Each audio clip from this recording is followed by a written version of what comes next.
Good afternoon. I'm Pat Living with the Department of Health and Social Services and moderator for the COVID-19 update for Wednesday, September 16th.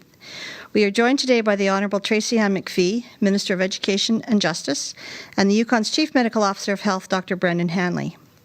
Our sign language interpretation is being provided today by Mary Thiessen via Zoom, and André Boursier from French Language Services Directorate will translate any questions from French-speaking journalists. Following our speakers, we will go to the phone lines for questions from reporters. We will call you by name, and you will each have one question plus a second. Before we begin with our speakers, I'd like to verify that everyone can hear us.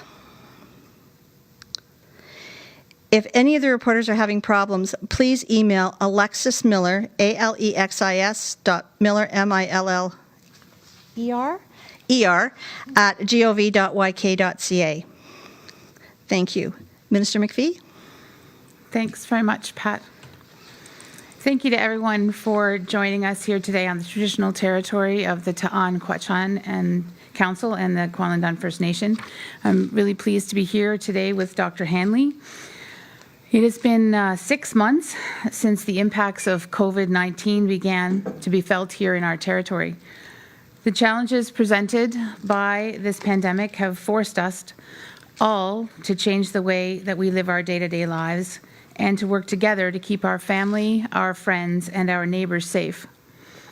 Our government's priority continues to be protecting our territory and supporting Yukoners who have been impacted by the pandemic. We took swift action to put programs in place to support Yukoners, including paid sick leave for Yukon workers and self-employed people who were affected by the COVID-19 pandemic, funding for local businesses that have suffered and needed relief, income support for our dedicated essential workers, and supports to help Yukoners pay rent. These programs are still available for those in need, and details can be found on yukon.ca. We have also taken steps to keep residents across our territory safe. Last week, we extended the state of emergency in the Yukon for the second time. This ensures we can continue to enforce measures that our government has introduced to protect Yukoners from the spread of COVID-19. This includes mandatory self-isolation for those entering our territory from outside of British Columbia and the other territories, and it also includes the requirement for those transiting through our territory to do so within 24 hours and to stay on a designated travel route and not to enter into our communities. These are important measures, and we take them very seriously. In the past week, we have had 6 new charges laid under the Civil Emergency Measures Act.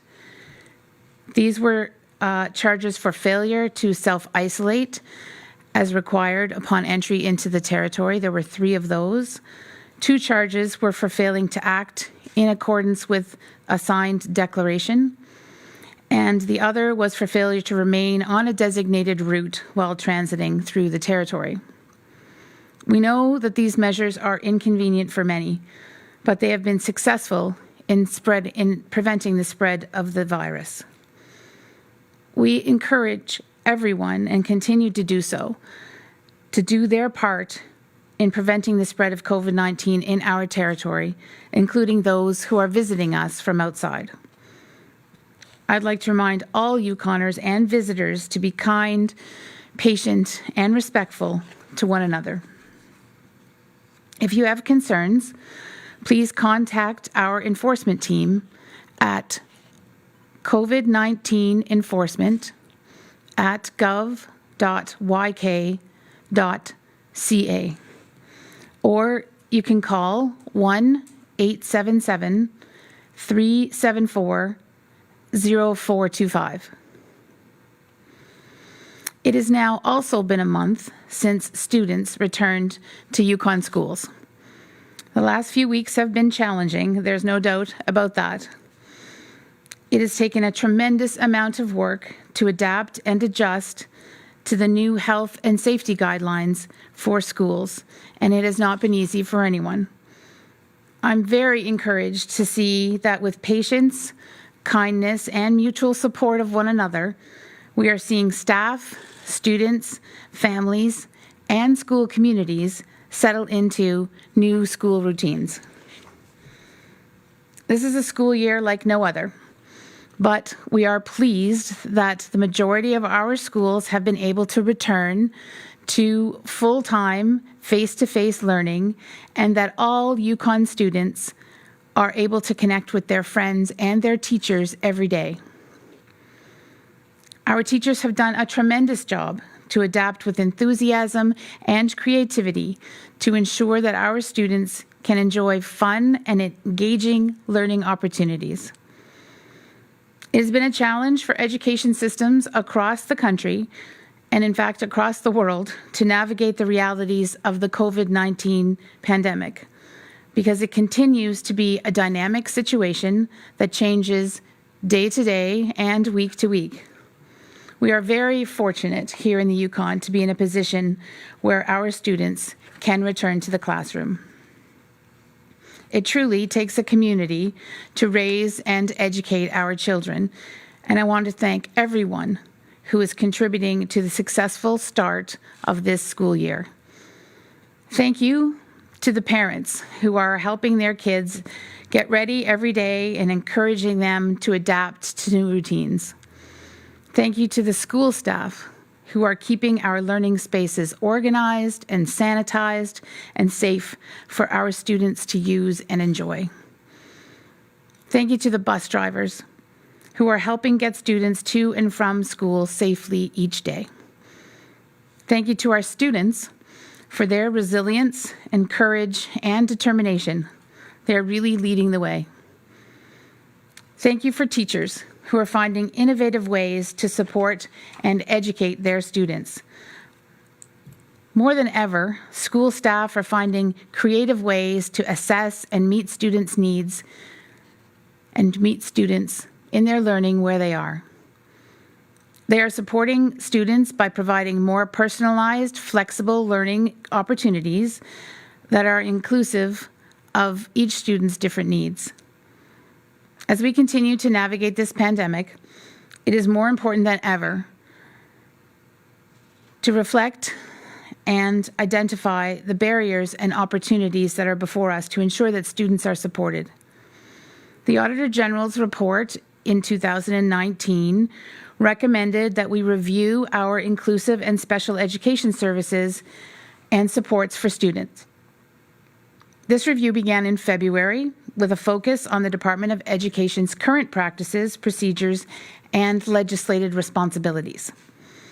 Some initial meetings with school and administrative staff took place before the pandemic arrived, but broader engagement with students, families, educators, school communities, and our education partners were planned for April and May of 2020, but they had to be postponed. As a result, we're extending this review into the 2020-2021 school year to provide more time and the opportunity to safely connect and gather perspectives. The priority of this review is to take the time to hear and to listen to the feedback from those who use and deliver these services and know the system best, including students, families, educators, school councils and education partners, and Yukon First Nations. We are currently working together with the consultant who is leading this review with Yukon First Nations and our partners in education to reschedule these opportunities for this fall. These opportunities include an online tool to help safely gather perspectives and experiences, and there will be focus groups of educators, including learning assistant teachers, school counselors, educational assistants, and others, connection with Yukon First Nations, school councils, and the advisory committee for Yukon Education, and other professionals who work with children and youth with diverse needs. Today, we are sharing an interim update on the work that's been completed by the consultant to date. This interim update is being shared with families and our education partners and will be posted on yukon.ca today. While we have experienced delays due to COVID-19, we remain committed to reviewing our inclusive and special education services and learning more about how we can support the needs of all Yukon students. We expect the consultant's final report by the end of March in 2021. Again, if I can just take a moment to thank the students and the school staff and school bus drivers and families and all of our communities for your patience and support in supporting students going back to school this year. We all share the goal of ensuring that our students are supported on their learning journeys, and we know that we can achieve that goal by working together. Thank you. Thank you, Minister McPhee. Dr. Hanley? Thank you, and thank you, Minister McPhee. And good afternoon, bon après-midi. Tomorrow, as Minister McPhee says, Yukon students will have been back in school for 4 weeks, and students and staff continue to adapt and settle in very well. Every additional day that goes on well shows that our working premise, that the best place for children to be during the school year is in school, is being borne out. I acknowledge the challenges of teaching and learning in an altered environment, but we're all learning to adapt as we are learning in other aspects of life during this pandemic. One of the most challenging areas we've all been grappling with, whether in our own family lives as parents and caregivers, or as children or as staff in schools, has been in knowing what the right thing to do is when children are sick. For many weeks, I've been hearing about how we are going to sustain a school year when kids will need to be sent home for any sniffle. We have parents wondering about what happens when they themselves need to be at work and are reluctant to take yet another day of sick leave, or even if there is any sick leave left. In addition, I know that advice given to different families may have been different, whether to stay home for 14 days, whether just to wait until symptoms clear, or even to return to school with low-grade symptoms. So we have taken on this problem to our team, and I think we've settled on some advice for parents and staff that we expect will offer some relief and some clarity. By the end of this week, all parents should have received a new, easy-to-follow chart that will assist them in determining what sick means for a school child in this new normal of COVID-19. To complement this chart, we've also developed guidance for healthcare providers should they be asked to advise, and this guidance will be available on our website later this week as well. As we all know so well, symptoms of COVID can be very variable in what people present with, and the range of severity can be anything from asymptomatic to critical. But with months of global experience, we have also learned a few things about what is more common and what is more unusual. For example, in general, children have milder symptoms. They will usually have a fever and a dry cough. Gastrointestinal or stomach issues are more common in children than in adults over the course of the disease. But not all tummy issues are COVID, and certainly nor is every cough or fever. Add in a few other symptoms like runny nose, headache, or just not feeling well, and these common symptoms become less and less specific for the COVID-19 virus. Just as we have already seen over the last few weeks, we will be seeing viral activity throughout the season with illnesses such as common colds, influenza, and gastrointestinal infections. However, we also know that children will often get mild viral illnesses that resolve themselves within 1 or 2 days. All of these other viral syndromes do make it harder to pick up which might be COVID. And keeping a low threshold for testing is one of our key strategies for detecting otherwise unrecognized introduction of COVID into our territory. So how do we balance that radar searching for COVID with a reasonable measure for children and families not to miss school unnecessarily?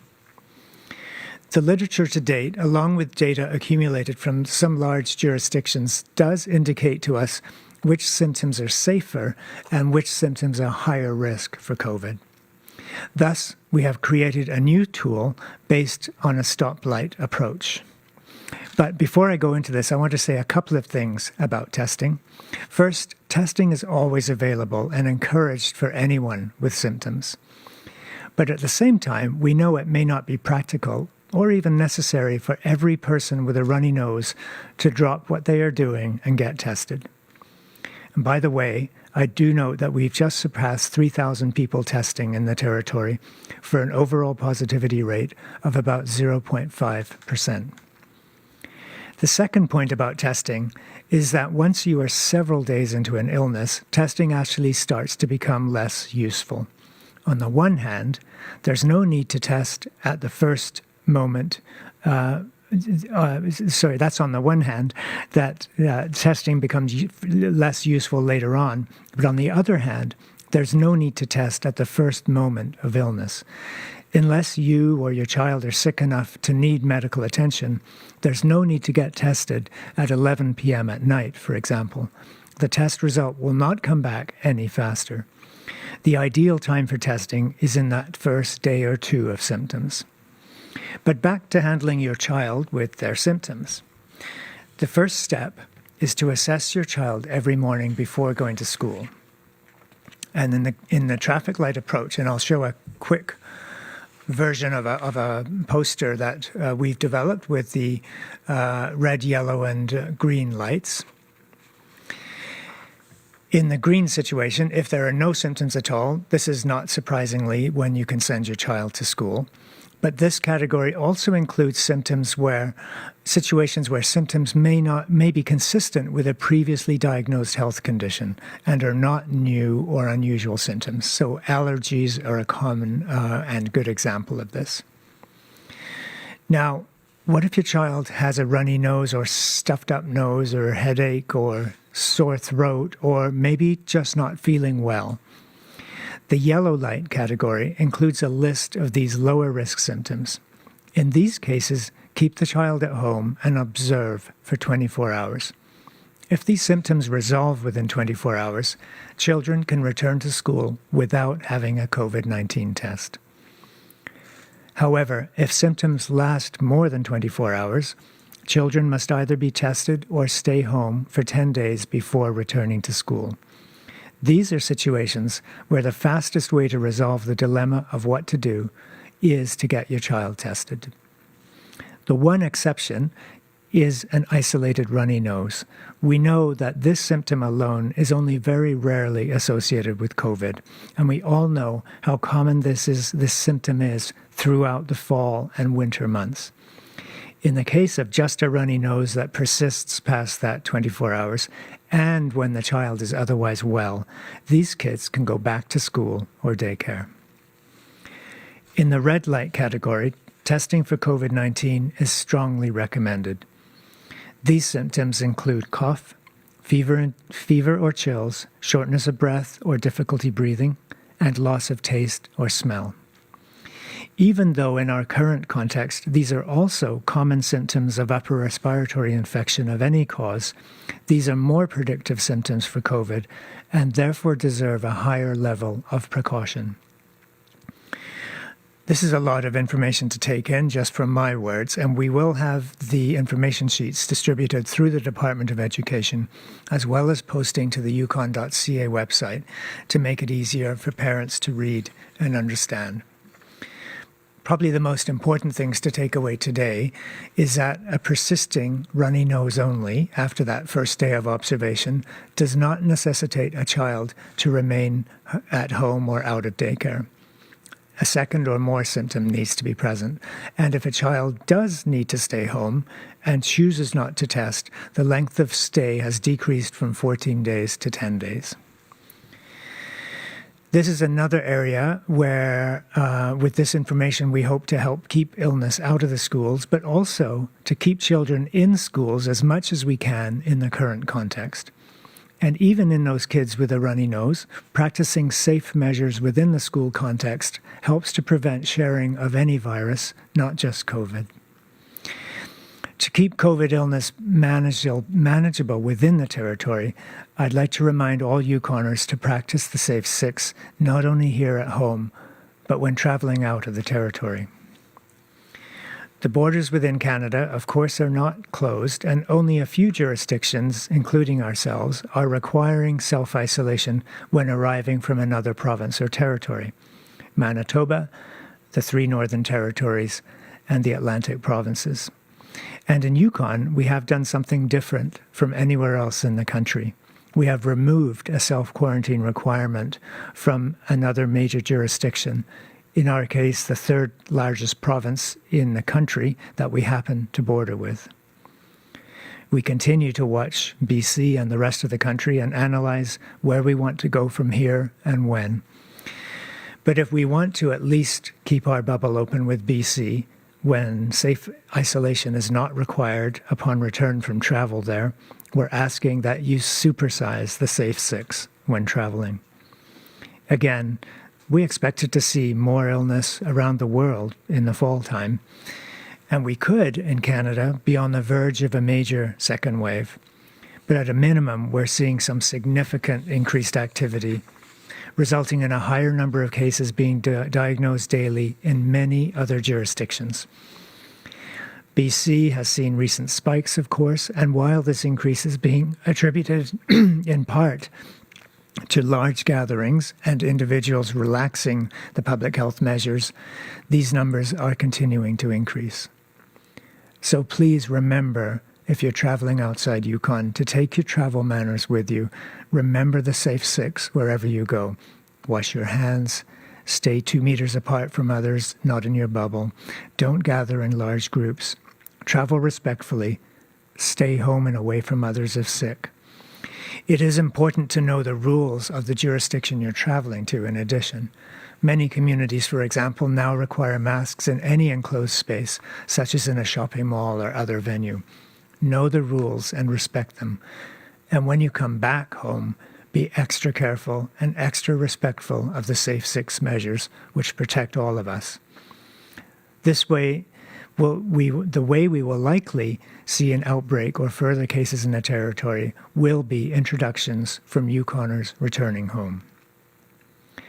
We all recognize the efforts of all Yukoners to stay safe and to keep COVID-19 at bay, and we and you have all done an amazing job to date. I ask that you keep doing it and that the Safe Six continue to resonate even when they begin to wear you down. These are what are going to keep us safe in the long run, and they may help us keep influenza and other respiratory illnesses also at distance, for this season at least. Finally, someone the other day was asking about the continued importance of social bubbles and groups. And again, the key take-home there is, let's keep our social circles small. By you knowing where you've been and who you have been with, that's the best way for us to be able to do contact tracing if someone does become sick with COVID.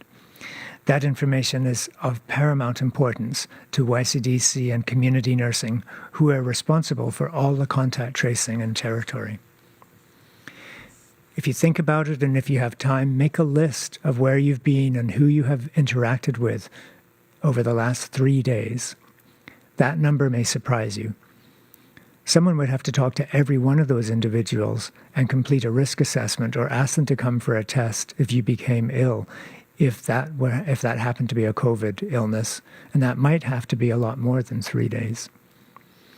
We are a small community and our bubbles and groups will intersect, but it still remains important to keep that group that you are with most often small. And that's all for today. Thank you. Merci. Thank you. Just before we go to the phone lines, I want to check, are there any reporters that we may have missed on the line? I have Marine, Brenna, Claudianne, Tim, and John with us here in the room. Oh, This is I'm here. Ritchie from Yukon News. I'm sorry? Haley Ritchie. Oh, Haley. Yukon News. I just joined the call a bit late. Yeah. Thanks, Haley. We'll add you in. All right, we'll now go to the phone lines, and we'll begin with We'll begin with Marine from L'Aurore Boreale. Merci beaucoup. Merci, Dr. Hanley, pour tous les détails concernant les enfants. Tandis que les magasins commencent déjà à penser à l'Halloween, est-ce que vos équipes pensent déjà aux recommandations qui seront faites pour la traditionnelle chasse aux bonbons? So, Dr. Hanley, did your team started thinking about Halloween and what rules are going to be in place for that moment? Oui, merci pour la question. Absolument. On a déjà commencé de faire un petit guide sur les activités pour Halloween. Donc, on va parler plus tard de ça avec les mesures pour appuyer les enfants et les familles pour célébrer toujours dans un contexte de COVID la nuit de Halloween. I'll just repeat in English please. the question about Halloween. Yes, we are working on some guidance, so I will come back to you with some guidance to support children and families to be able to celebrate Halloween, even if in a modified COVID context. Thank you. Avez-vous une autre question, Marine? Non, merci. Merci. We'll move now to Brenna, Canadian Press.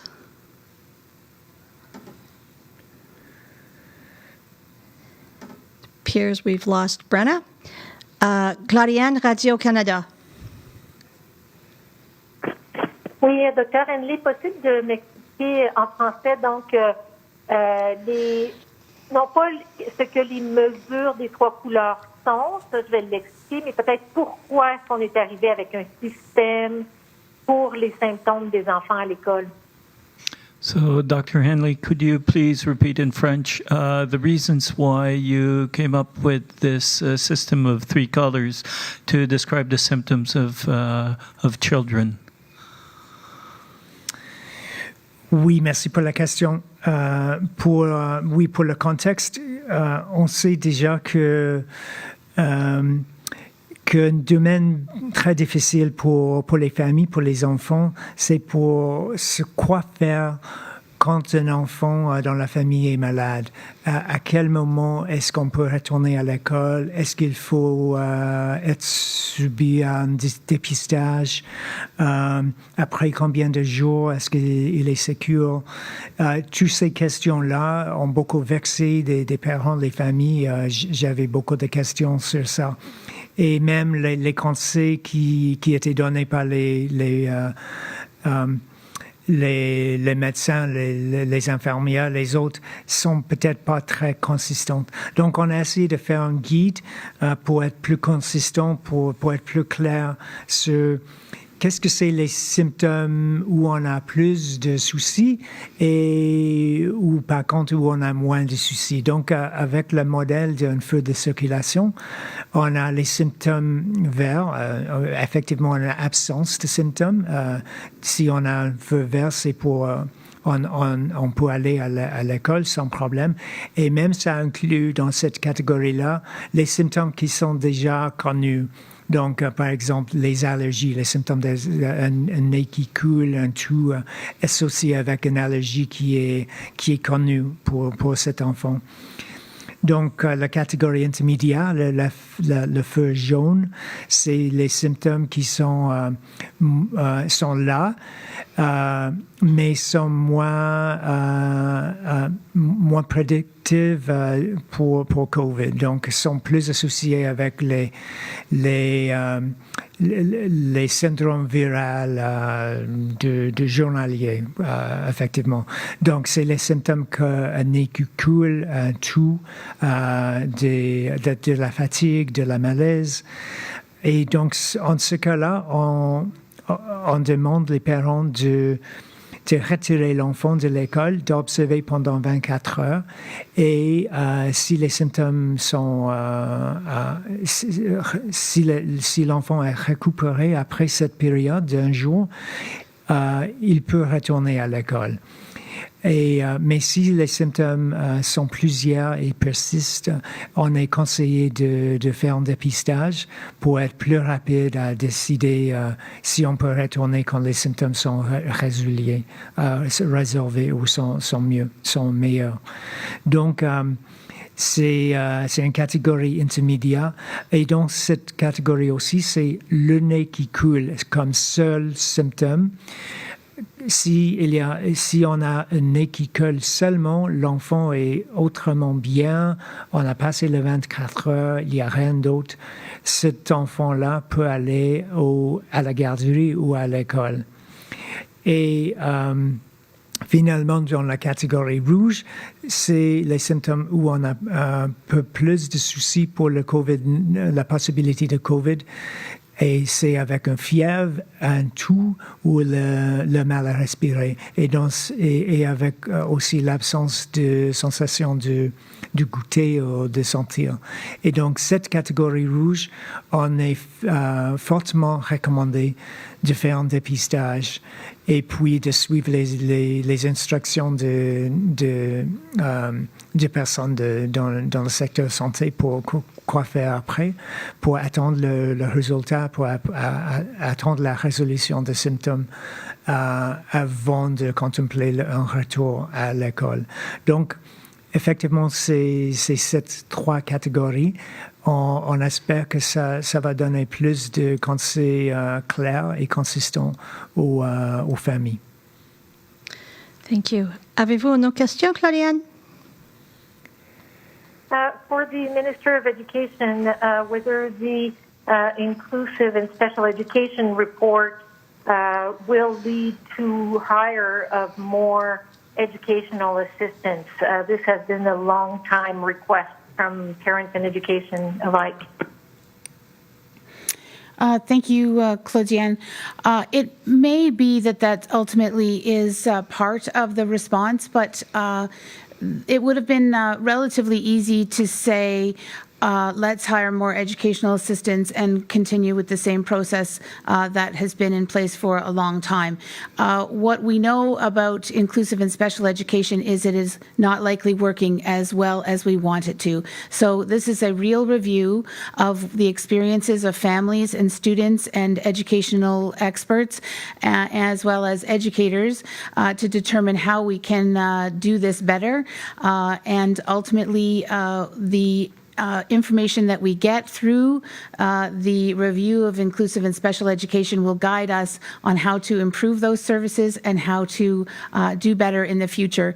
Whether that means additional educational assistance is one part of that puzzle, but I am hoping we will have a new path forward and a way that we can respond in very meaningful ways to the issues of students and families by listening to them.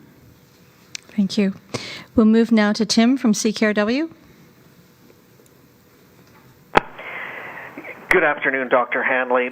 Just wanted to, you'd mentioned about the BC bubble today and people having to, take the Safe 6 when they practice that in BC and then when they come back. Can you just maybe address mask use for those who have returned from BC? And I am hearing that people should be wearing a mask for 14 days when they come back. We actually had Whitehorse City Councillor do that last week. Can you just maybe expand on that point? Yeah, thank you for that question. I wouldn't object to anyone that chose to do that. I also would say that it's not entirely necessary, given that it's not a necessary or mandatory measure in BC, nor is it in Yukon. So, but if someone wants to take that extra step of being cautious around, to show extra caution and to be extra cautious, I certainly would support that decision.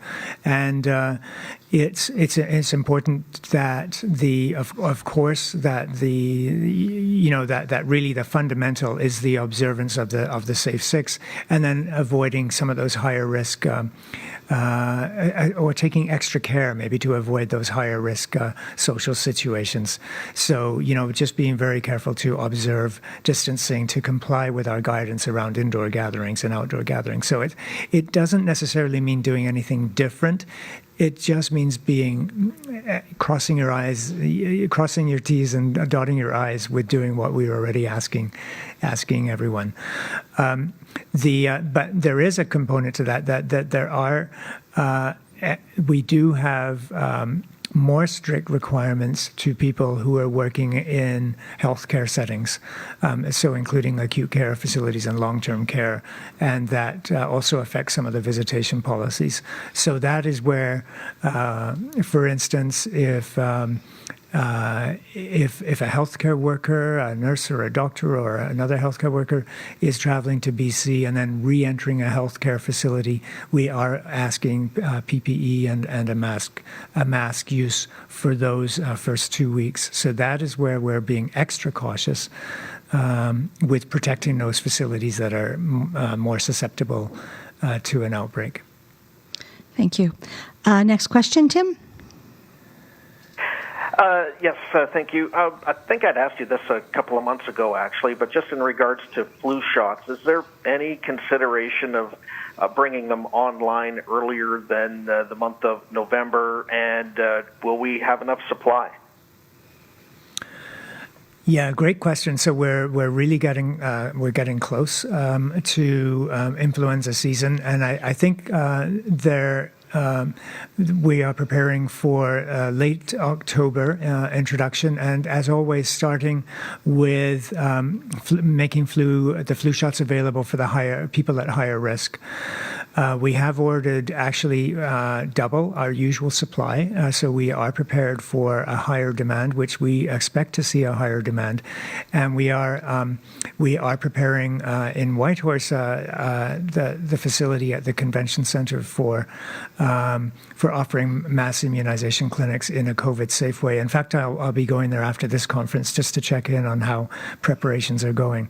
So really looking forward to this influenza vaccine season. We will also be in the mass clinics and in the health centers when the flu vaccine is going to be offered. We're also going to be offering the pneumococcal vaccine for people who require it,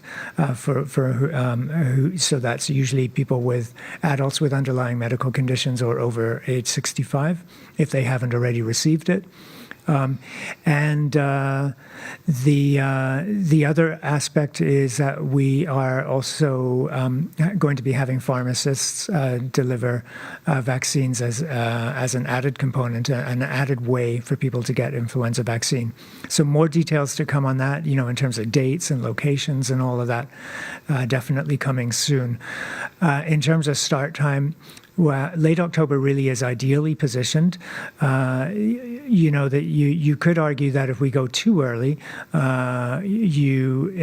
if we look at when do we want to have the most durable immunity, you still want to position it at a time where you can expect to have durable immunity well into spring. That the science around that is not exact, but it could theoretically mean that we go too early, you might get waning immunity towards the end of the season.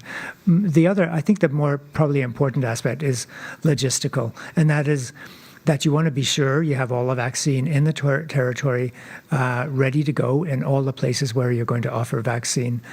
You've got your supply, you've got your personnel, you have your sites booked, really being well prepared and well positioned to offer vaccine effectively and efficiently is the more important goal than the actual start time. I think the start time is completely is really ideal for where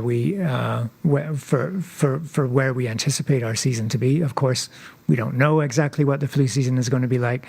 We have not yet had confirmed influenza within the territory, so I think the timing is probably going to be ideal. Thank you. We'll move now to Haley, Yukon News. Thank you. I know there was a plan recently to obtain a couple new buses for school buses. I'm wondering if there's an update on that. Sure, I'll take that question. Thanks, Haley. There has been a request by the service provider of Standard Bus to obtain more buses. One of the issues, I don't think they've arrived yet, but we expect them to arrive.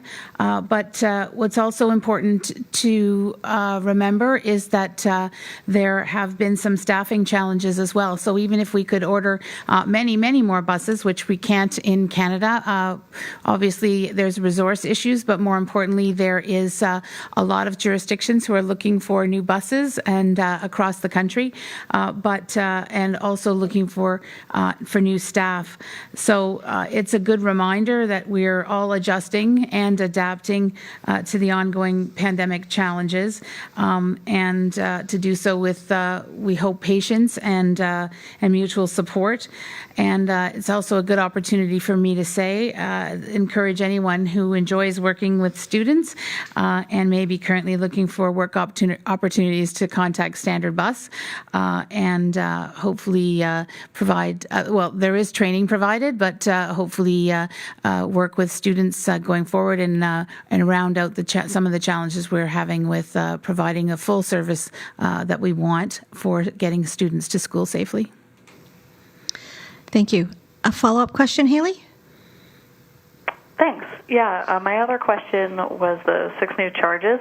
I know identifying information can't be shared, but I wanted to confirm that it was 3 separate individuals, and were the 2 individuals charged September 15th traveling to Yukon together?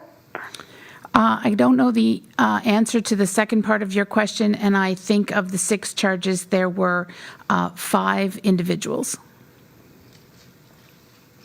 Thank you. Laura from CBC.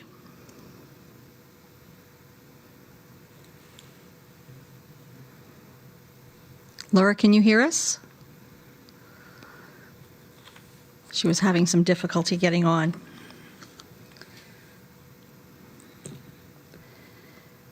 Okay. Hearing that she's not there, we can follow up with her questions if she wants to reach out to us after. I'd like to thank everyone for their time today. Our next COVID-19 update is scheduled for Wednesday, September... Excuse me. Oh, sorry. Are you there, Laura? Sorry, there's another CBC is on the line? Yeah, Or- okay, go ahead, please. We thought we'd lost you. Oh. Hi there, thank you.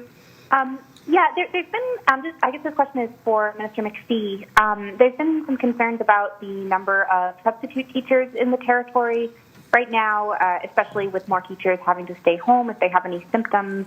I know the teachers union has said there's been days this year when schools have had, sick teachers, but could only get 2 TOCs in. I'm wondering how your government is dealing with this situation and if the department has hired any more TOCs this year. Thanks. That's a great question. Of course, teachers on call are an incredibly important part, valued and important part of our education system. Laura, I think, is maybe new to our territory, but every year we recruit teachers on call at the beginning of the school year, and that number increases throughout the term of the school year, right up until probably the highest numbers are near April, May, and June of any given school year. So this is no different. We, of course, need teachers on call to fill in when staff are absent, and we are continuing to recruit teachers on call through our schools. There's also online social media, local and federal job search websites, and posters in the community. So please, if you are interested in being a teacher on call, you should contact the Department of Education or respond to one of those locations. I can also indicate that we anticipate the numbers also to increase over the school year when some students who perhaps haven't returned to university but might be interested in providing some teaching experience or services to the Department of Education may find that suits their schedule and their education goals as well. But teachers on call have been recruited. We are working, as you can imagine, day to day to make sure that there are teachers, qualified teachers and qualified teachers on call in every school and respond as we have in the past when there's been other absences. We have not seen a marked increase, although it is day to day at every school, and the school administrations are working hard to make sure the teachers on call are contacted quickly and can respond to the needs of the school. Thank you. Do you have a follow-up, Laura? Yeah, just to clarify that question, so have any more teachers on call been hired this year than usually would be? Not necessarily more. I'm just looking for my my note. I understand that there are about the same amount as would be in any particular year. We've got individuals, of course, responding due to their personal lives and their own situations, and teachers on call are, as I've said, a group that increases over the school year. Thank you. Again, I'd like to thank everyone for your time today. Our next COVID-19 update is scheduled for Wednesday, September 23rd at 2 p.m.